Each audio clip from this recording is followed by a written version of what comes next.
Donc je vais dire un petit mot sur les écoquilles qui sont derrière moi, là, que l'on peut voir. Il s'agit de maisons que j'ai conçues depuis 4 ans pour être les plus écologiques possibles.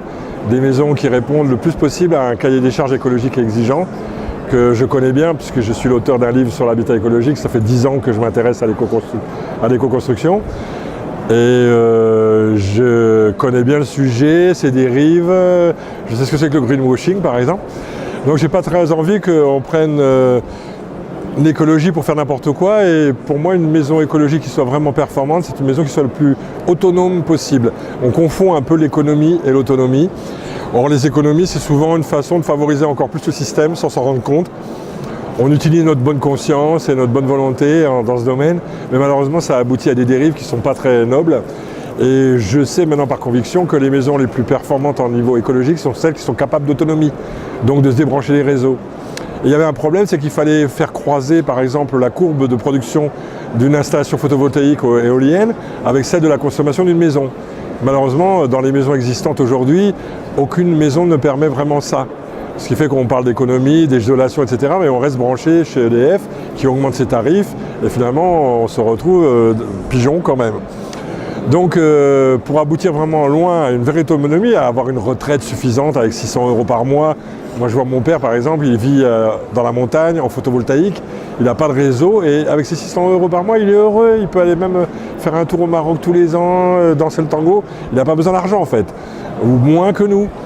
Donc quand on voit les dépenses en chauffage, les augmentations prévisibles, il fallait concevoir une maison qui soit vraiment, qui s'arrête à ce qu'elle est et qui à elle seule permette une vraie autonomie. Et pour ça, il fallait regarder un peu ce qui se fait, et en particulier dans la nature, parce que souvent la nature est la meilleure des enseignantes, et c'est elle qui peut nous dire ce qui marche. Parce et quand on voit une tortue, on se aperçoit que sa forme arrondie lui permet d'être à la fois solide, d'avoir un minimum d'échange thermique avec l'extérieur, donc de consommer un minimum d'énergie pour se déplacer, elle a moins besoin de manger, et toutes les formes de la nature sont rondes. Donc cet arrondi m'a semblé évidemment la recette à suivre, enfin à étudier en tout cas, et à suivre ensuite pour permettre d'avoir un minimum d'échange thermique avec l'extérieur, une performance la plus loin peut-être possible. En plus, je me suis rendu compte que mathématiquement, quand une maison était compacte et arrondie, elle consommait moins de matériaux. Alors on voit le Grenelle de l'environnement, on voit des belles actions, mais il faudrait des choses toutes simples pour vraiment changer le monde. Quand on voit que par exemple, on construit environ 180 000 maisons individuelles par an et qu'elles pèsent en moyenne 200 tonnes, ou 120 mètres carrés, on arrive à 1 500 000 camions qui se baladent sur les routes. Donc c'est quand même beaucoup d'énergie dépensée, et quand on achète une maison 100 000 €, il y en a bien 10 000 qui vont à Total.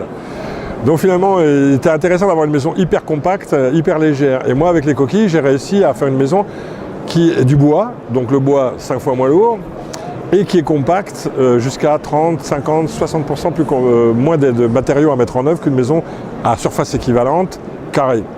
Donc on a abouti à en grosso modo 15 fois moins lourd.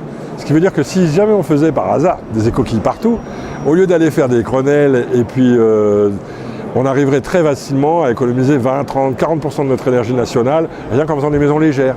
Donc pour moi, la maison écologique, c'est devenu parce que c'est vrai que j'ai défendu les ménomures, c'est vrai que j'ai défendu plein de trucs, et je trouve qu'on peut aussi vouloir ça si on veut une maison, respecter un certain système d'architecture, bon voilà. Mais si on part dans la maison en bois et la maison neuve, il faut faire des maisons à 200 kg le mètre carré, c'est mon cas. Les coquilles, c'est 200 kg le mètre carré. Et avec ça, on peut les faire n'importe où, facilement, les autoconstruire. Elles ont un impact sur l'environnement qui est d'autant plus faible qu'elles sont légères, et des performances dues à leur forme qui sont inégalées. Les coquilles, par exemple, ont une résistance thermique de son enveloppe qui est de 8, ce qui est déjà 2 fois, 3 fois la réglementation actuelle, enfin 3 fois la réglementation actuelle et 2 fois la future. Et par exemple, si on compare avec une maison en botte de paille qui a une résistance thermique de 6, et Dieu sait si on est bien dans une maison en botte de paille, on est déjà comme dans une cave, avec les coquilles, on est largement au-delà, on n'a plus besoin de chauffage. Donc si on supprime chauffage, ou alors on met un chauffage minimal, par exemple, moi je préconise des miroirs chauffants qui consomment 400 watts et qui suffisent dans une des coquilles. Parce qu'en fait, on imagine toujours qu'une maison doit être chauffée, mais en fait, on la chauffe parce qu'elle perd. Si elle est bien isolée et qu'elle ne perd plus, moi, les écoquilles, on a fait l'expérience, 22 le soir, 19 le matin, Et alors que dehors, il faisait 26 dans la journée, moins 4 la nuit. Elle ne bougeait que de 3 degrés, alors que dehors, ça bougeait de 30 degrés. C'est pas du tout un miracle, c'est sa conception, c'est le peu... Alors, le fait qu'il y ait moins d'enveloppe permet aussi d'avoir des meilleures performances thermiques. Si on prend une autre maison qui a une résistance thermique de 8, mais qui est carrée, elle sera plus consommatrice d'énergie que la mienne, qui a la même résistance thermique, mais qui est ronde. Donc c'est vrai que j'ai très envie de voir bleu pousser partout dans le monde. Pour moi, la maison du futur, c'est les maisons rondes.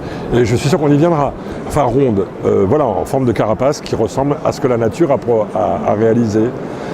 Voilà un peu le gros des coquilles. C'est un souci d'écologie poussé à l'extrême, sans compromis, sans gadgets, parce que bon, j'en vois trop des gadgets, et je sais que pour arriver à un résultat vraiment réel et fiable et durable, il faut qu'elle soit arrondie, en bois, etc.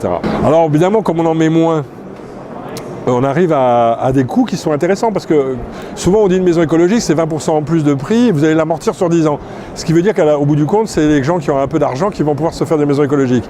En réalité, moi, l'idée de la maison des coquilles m'est venue principalement parce que je faisais des conférences dont le sujet était comment construire écologique pour pas plus cher. Et donc pas plus cher, ça voulait dire moins de matériaux et ne pas mettre dans la quantité ce qu'on va mettre dans la qualité. La laine de chambre, c'est plus cher, mais si on en met 40% moins, ça va. L'isolation en laine de chambre, c'est cher, mais si on abandonne tout système de chauffage, on économise d'un seul coup 15 000 €. 15 000 € d'isolant, c'est énorme. Donc moi, mes écoquilles sont avec 30 cm d'isolant, elles ont des triples vitrages, c'est des choses qui sont coûteuses, mais grâce à ça, on en économise d'autres. Leur poids leur permet d'avoir des fondations hyper légères, qui sont peu coûteuses. Souvent, quand on achète une maison, on ignore le prix des fondations, on se rend compte qu'il y a 10 000 € à rajouter. Une installation solaire thermique, un chauffage bi-énergie, allez, il y en a tout de suite pour 30 000 € bien installé. Alors que si on met 30 000 € dans l'isolation, mais bon, c'est comme si on construisait une maison entièrement en isolant, quoi. Bon, c'est vrai que moi, je demande un investissement de 10 000 € d'isolation, ce qui peut paraître beaucoup par rapport à une maison classique, triple vitrage, 30 cm d'isolant, laine de chambre, matériaux naturels, locaux si possible, des coquilles essentiellement faites de matériaux régionaux même, pas que français mais carrément occitans, hein. Bois de Revel, bois de Manosque, OSB venant de Limoges, enfin c'est très local. Et donc ça permet d'avoir des performances et un bilan écologique excellent pour un prix qui est exactement le même prix que la maison la plus banale que l'on trouve dans les lotissements en parpaing et en polystyrène expansé. Autrement dit, nous on tourne par exemple pour une 80 mètres carrés aux alentours de 90 000 €, donc 1 000 € le mètre carré, c'est le prix de la parpaing polystyrène la plus classique. Et en plus, le procédé de construction donc, qui a été mis au point et qui lui est assez original, de petites pièces, très facile à monter soi-même, parce qu'il n'y a pas de numérotation, elles sont toutes pareilles, c'est la même à droite, à gauche, toujours les mêmes pièces qui sont empilées là. Donc en fait, c'est très simple à monter soi-même, il n'y a rien de lourd. On le voit sur mon site internet, ceux qui sont curieux, ils pourront voir comment on construit ça. Et vraiment, c'est un jeu d'enfant, quoi. C'est rigolo, c'est un Lego. Ça permet d'économiser, pour ceux qui le veulent, la main-d'œuvre. Bon, c'est vrai que tout le monde ne se sent pas capable de grimper sur une écoquille, quoique c'est très facile de monter dessus, c'est une échelle très simple. Mais pour un jeune couple qui s'installe, moi j'ai beaucoup de clients, enfin de prospects ou de clients qui sont des jeunes, ils me disent combien on peut économiser, 30%. Autrement dit, là par exemple, j'ai livré une écoquille de 80 mètres carrés en kit, complet, terrasse, fondation, menuiserie, cloison, isolant, toiture, pour 60 000 € tout compris. Le gars, il va travailler 2 mois, il économise lui 30 000 €. 30 000 € en 2 mois, c'est un salaire de ministre. Donc ça vaut le coup de s'arrêter de bosser 2 mois, 3 mois, 4 mois, si c'est pour gagner 15 ou 20 000 € par mois. Donc, mais ça, c'est aussi une recherche très poussée dans les coquilles, un souci volontaire de rendre l'écologie accessible à tous. Donc on s'est bien penché sur la faisabilité. Et bon, les coquilles n'ont pas besoin de grues, n'ont pas besoin de bétonnières, n'ont pas besoin d'électricité, il n'y a pas de déchets sur chantier. On en arrive à un bilan écologique impeccable, à un prix raisonnable, accessible à tous, voire pas trop cher, ce qui est parfait.